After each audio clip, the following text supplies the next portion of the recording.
Hail, Flame here, and welcome to the FlameHisWorld playthrough of Super Mario Bros. For the Nintendo Entertainment System. And yes, this playthrough is kind of a redo. A few years ago I did a playthrough with the others of the Super Mario All-Stars version of Super Mario Bros. And that playthrough just wasn't very good.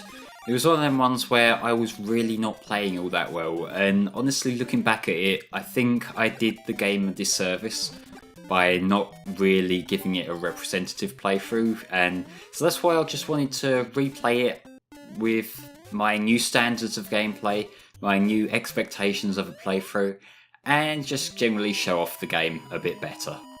And here we go. So what we've just run past there, World 1-1, was designed to contain everything a player needs to, and this is Miyamoto's words, to gradually and naturally understand what they're doing, which it kind of does in a way. It communicates that, you know, Goomba's bad, don't get hit by them, Mushroom's good, try to get them. And that is basically the essentials you need. Everything else is conveyed very obviously throughout the game. But yeah, on top of that, there's the extra power-up of the Fire Flower, which, you know Mario. I'm gonna stop patronising everyone by explaining the bloody obvious in a minute, I swear. But, you know, you shoot the fireballs, and I'm gonna hold on to this throughout the entire playthrough because I just like having the fireball ready to use whenever I want to shoot someone. You know, I just shoot the Goombas up ahead. I believe at one point in development there was actually planned to be more sort of shooting elements to the game, but there was something that was dropped. I remember reading that somewhere. I can't remember specifically how that would have worked, but it does kind of seem like something that would have been considered given a lot of the really popular games at the time. You think things like Space Invaders that had shooting elements, and like there is a free button on the NES controller as well that could have been like a shoot button, and ultimately is a shoot button because it's the fireball one. But on top of that, when you get to Mario Land on the Game Boy, that actually has levels specifically designed with shooting in mind. Although, granted, they are weaponry in planes, in fucking, you know, vehicles designed for that. But I'm getting ahead of myself a bit here. This is still the first game on the NES. But yeah, this game was released in Japan and North America in 1985. And it didn't make its way to Europe and Australia until 2 years later in 1987, which was quite a common thing years ago. Like, it still is to a certain degree. Like, Japan and America tend to get games before we do over in the UK. That still is a thing, but normally nowadays it's a case of a couple of weeks rather than a couple of years, which I'm glad that sort of died down. And I'm also glad that worldwide releases are more common now, because like in the digital age, if you don't release your game on time, people will find ways to get their hands on it. So, you know, it's in everyone's interest to bring the game out as punctually as possible. But yeah, it also had a couple of ports later on. Well, it's been ported to basically fucking everything with the Virtual Console nowadays. But in terms of other physical releases, there was Super Mario Bros. Deluxe, I think that's what it's called, on the Game Boy Color, which functions basically the same as the NES one, except because it's on the Game Boy Color screen, you get the screen crunch. It plays at a smaller resolution, and you're more likely to get hit by things that come in at you from off screen, which is honestly kind of annoying. I have very minimal experience with that, so I can't confirm just how much of a deal breaker that is. I've only played a couple of levels on the Game Boy Color one.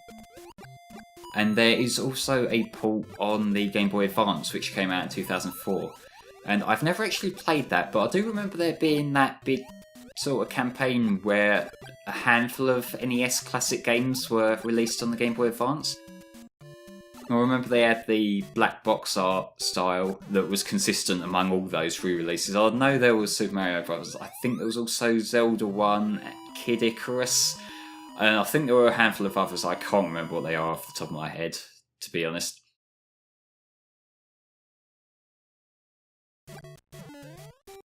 But this is quite a cool level, actually. This is one where it just encourages you to just keep on running. And that's the thing, like, most of the time here, if you keep running, you'll be safe. It's when you slow down and stop and smell the roses a bit, that's when the fish enemies can get you. And I know the fish enemies have a name, I just can't think of it off the top of my head.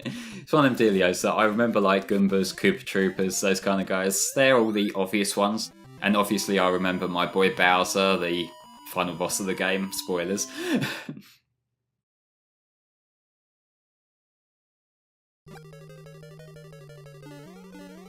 But yes, the general story of Super Mario Bros. Is Bowser, King Koopa, has conquered the Mushroom Kingdom, and he's turned all of the subjects of the Mushroom Kingdom into the bricks and shrubbery that we see. This is something that I think a lot of people don't notice, because this is information from the instruction manual.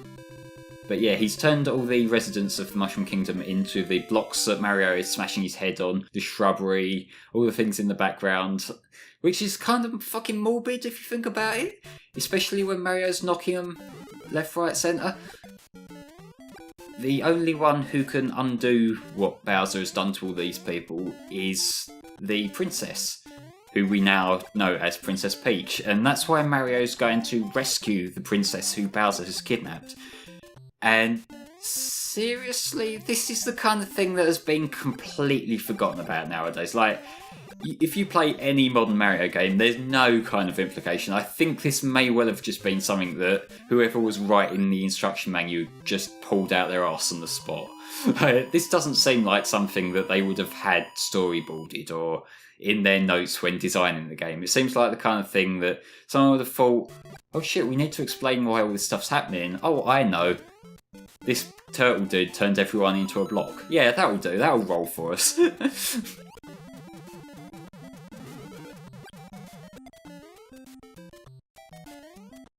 In the background, as we're running through all these stages, you can hear one of the most, if not the most iconic pieces of music in the entire history of video games, really. The soundtrack to Super Mario Bros. Was composed by Koji Kondo, and I have a quote from him as well about the direction he was taking. And his goal for the music was to convey an unambiguous sonic image of the game world, and to enhance the emotional and physical experience of the gamer. And this might seem very obvious sound design, like the sort of thing that any sound designer would go for, but this was actually quite a fresh way of approaching video game music at the time. Because I think up until this point, bear in mind this was around the start of home consoles becoming popular, given the NES was the first one to do well after the video game crash. Previously, video game music was more something that would beep at you in the arcades just to try and get your attention, to get you to go over and put your coin in the machine and start playing. It wasn't really something that was a direct accompaniment to the game. It wasn't like an accompanying piece that works with the game just to the same extent that, say, the graphics do or the gameplay does. So to have this design mentality of we want to use the music to bring the levels to life, to bring the action on screen to life, that was something a little bit different. And the music in itself, I haven't actually heard any original versions of the songs. I don't even know if they've ever been released officially or leaked. But apparently in early versions of the game, the music was a lot slower, and they sort of pepped it up a little bit, pushed it a bit up a tempo in response to playtesting, because apparently early playtesters were just like listening to the music and just didn't think it was quite fitting to the game. They thought that because Mario's running quite fast through the levels, but you've got this slower piano-esque piece playing, they just didn't really think it was fitting. So they just sped up the songs a lot, and that's how it came to form the pieces of music we know today. I think I will say that although it is a bit overplayed, a bit over-referenced, the main ground theme, the da-da-da-da-da-da, I think that is a fantastic piece of music for a video game, and just in general, it's such a catchy melody. And over time, obviously, you've come to associate it with Mario, so it's got that tie to it as well.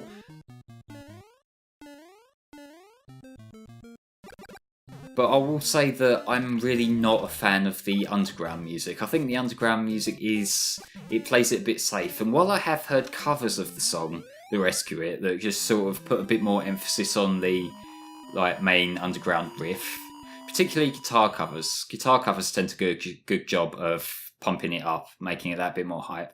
But in this game, it's a little bit grating when you're underground, and it's just like da da da da da da. And the dungeon theme as well. Like, the dungeon levels tend to be some of the more frustrating levels in the game if you're not sure what you're doing. And having that high-pitched, repetitive, grating melody that doesn't really go anywhere, it's just on a constant sound that you can't really get your head away from. I could really do without that. So yeah, on the whole, I'm just not really a fan of the dungeon music. It's not very good in my eyes.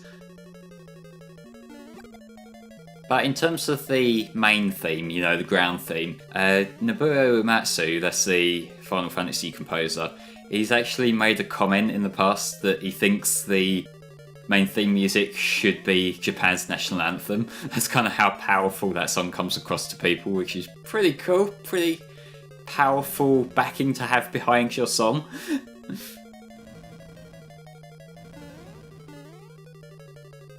And yeah, you will have noticed in all of the dungeons up to this point, the boss is always Bowser. Well, not specifically Bowser, I should say. It's one of the Bowser clones, which are actually just mooks disguised as Bowsers. So, like, that's what another thing that's sort of hidden away. You might not clock onto that if you're only going through the game, if you're not reading the extended reading in the manual. Which feels really ridiculous to say for a game where the entirety of the gameplay is go right. But you know, you gotta take what you can get. Especially in them days where the game itself, it's so limited in technology, it can't really accurately tell you a story. At least not as much as you'd like. I guess later NES games did do a much better job. Like, say, in some of the later Mega Man games tell you a story, like, using the very limited text on screen stuff, but at least you still see the animations of, like, Mega Man and Dr. Wily and Dr. Light and all that. And there's also stuff like... So this is the thing where I didn't grow up with the NES. I don't really have that many games committed to memory, but you also get little allusions to story in, say, the Super Mario Bros. 2, the US one, you know, the one that's just a remade Doki Doki Panic. There are little allusions to story in later NES games, but for this I think they were just worrying about the gameplay, trying to keep it as basic as they can. And in a way that is this game's charm. That it is the absolute bare bones of platforming. There's literally nothing here that might confuse you, at least not in the early levels. There's nothing here that's like a complex mechanic you have to work out. It literally is go right. And if you go right and it doesn't work, then maybe you just need to redo it and look harder.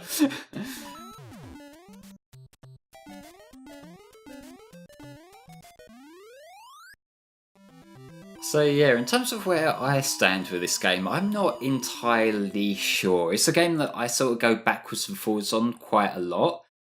And I think a lot of that comes down to how willing I am at the time to bear this game's context in mind. Particularly in terms of both the platform it was released for and just the time it came out. Because when I think of it in terms of just the raw experience I have when I play the game nowadays, it's kind of average. It's okay, it's not great. I don't really go back to it that much.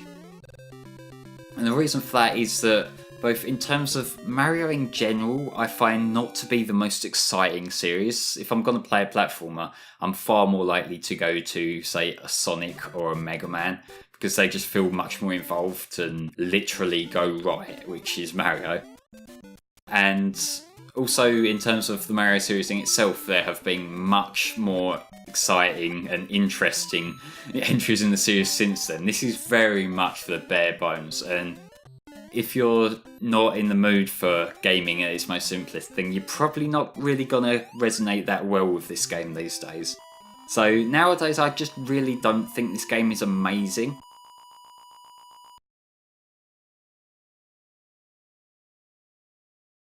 However, when I consider this game in terms of the context it came out, I have a lot of respect for what it does. I think it is really earned its place, as the iconic video game that everyone remembers, because what it sets out to do, it does really well. It's the game that teaches you how to play it without any sort of tutorials bogging it down or any of that sort of bullshit. And it's a game that rewards more invested players by being a good speedrun game. Not even in the sense of, pro speedrunning, just in the sense that you find faster routes. As you get more confident with the game, you'll be able to go faster as well. That's another thing that I think is kind of underappreciated about Mario 1, and to a certain degree Mario in general. In the first time you play this, you'll be very careful with how you play it, because you're scared of the enemies, you're scared of falling down pits, and you just don't want to fuck up, so you just go slowly, you're quite conservative with using the speed up, and you take your jumps one at a time, just making sure you're lined up properly. But as you get more confident with the game, you start to just get a bit more reckless. You start to speed up your pace a bit, you just jump over stuff because you know where the pits are by now, and you know which jumps you can make and which ones you can't. And so that's kind of where this game, it's built in a way that inherently rewards replaying the game. A lot of this praise that I give to this game is for things that it does very organically.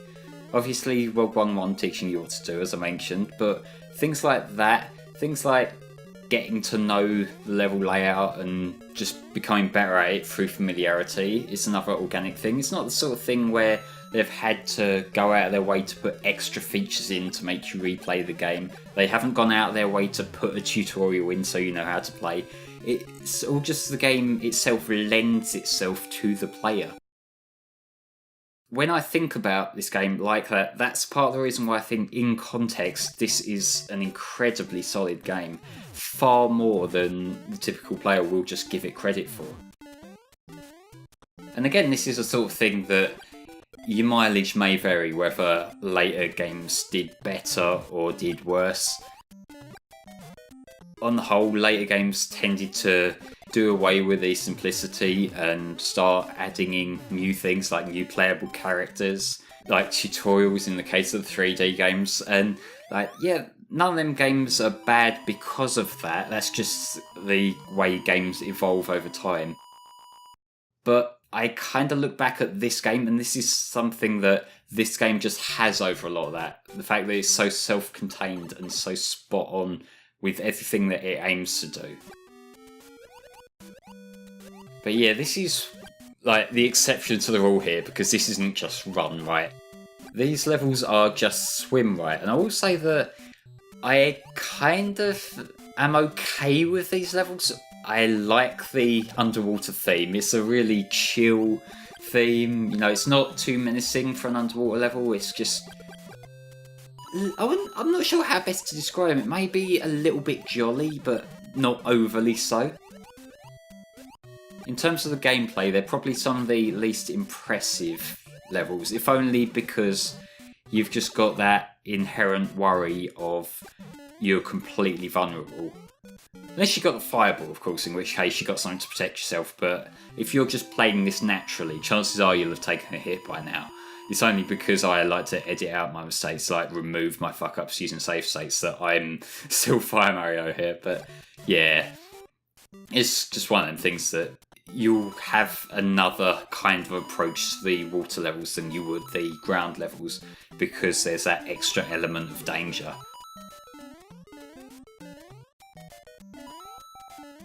And yeah, that's another level down. One thing that I think some people might skip over, and I honestly can't blame them for skipping it over because it is a repeat of the same thing, but this game does have a sort of New Game Plus thing when you finish the game once. If you just carry on to the next quest, then you get the chance to replay Super Mario Bros. As it is, except they replace the enemies with more difficult ones, and that's pretty much it. It's mostly the same kind of thing. So it reminds me of another game I've been playing recently called Zero Wing, which, yes, that is the epic May All Your Base I Belong to Us game. But that's the kind of thing that if you start playing the game on easy mode and you clear it, then it'll give you one ending and it'll go up to the medium difficulty. Then again, if you clear it, it goes up to hard. And that game's the one where you'll keep replaying it in that case so you can get all the endings. So obviously if you just go straight to hard mode, it gives you the hard mode ending right off the bat, so you don't have to replay it. But yeah, I'm getting a little bit sidetracked, but I do really like Zero Wing as well as a game. It's the epic meme game, but as a game in itself, it's pretty solid as a shooter. But you can see, in terms of my gameplay here, we're in World 8, which is the hardest world. It's the final world in the main game. And yeah, you can see with my jumps that I'm a lot less confident with this one. I'm taking it a lot more careful. And that's because when I was saying how the game rewards you for getting good at it, well, I sort of never got good. I never got good at Mario. Like, there's some Sonic games that I'm better than I was at playing when I was a child. Not that that's saying much, I'm still not very good at any games, but Mario's one of them that I've never really became amazing at. And I will say that this game, for all my mixed feelings on it, if there's one Mario game that I do like a lot, just in general, not even trying to justify it with context, but as a game I think holds up really well, that is Super Mario Land on the Game Boy. And that has a certain degree of simplicity, but it also has a lot more character to it, which is quite difficult to communicate on a black and white 8-bit game. But it just has such a peppy soundtrack to it, more so than this soundtrack. And it just, you know, it's such a charming little game, is Mario Land. But as for other Mario games that I've got experience with, it's mainly just Mario Kart as a sub-series. As for the platformers, I've played and had some fun with Super Mario 3D World, and I also kind of like the new Super Mario Bros. Games, like the first one in particular. That's a little sub-series that I think outstayed its welcome because it's too sterile to hold its own as a series. The first one on the DS was a lot of fun, but after that it felt kind of like it was just more of the same.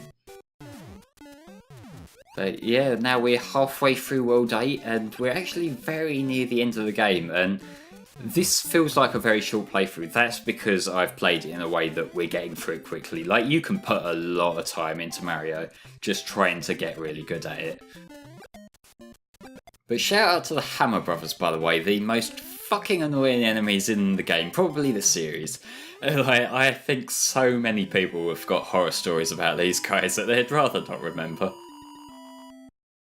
But yeah, the Hammer Brothers, I could really do without them. They're very difficult. Like, the worst situation you can be in is if you, for whatever reason, you slow down and then you see one appearing. Because when you're at full speed, you can just sort of wing it, hope for the best, and try to jump over him. And you know, it's the sort of half and half chance as to whether you'll be alright. Whereas if you're going slowly, then you get into that mental fix of, he's gonna hit me, he's gonna hit me, he's gonna hit me, and then he probably will hit you. But this is my least favourite level in the game, and this is the one where it sort of breaks away from the typical just go right fare, because you need to go through the pipes in the right order, otherwise you end up repeating yourself a lot, and repeating yourself a lot gets incredibly tiresome after a while. And admittedly, I can let it off to a certain degree in that it is the last level in the game, and especially back in the day when you're a kid and you're playing this, you've probably played it a lot, and so having this one final level to just have to learn and remember, that's fair enough. But still, it's something I could personally do without. But ladies and gentlemen, that was Super Mario Bros. For the Nintendo Entertainment System. I think, on the whole, it's a game that does what it sets out to do, nothing more, nothing less. But I've been the Flameclaw, and I'll see you next time.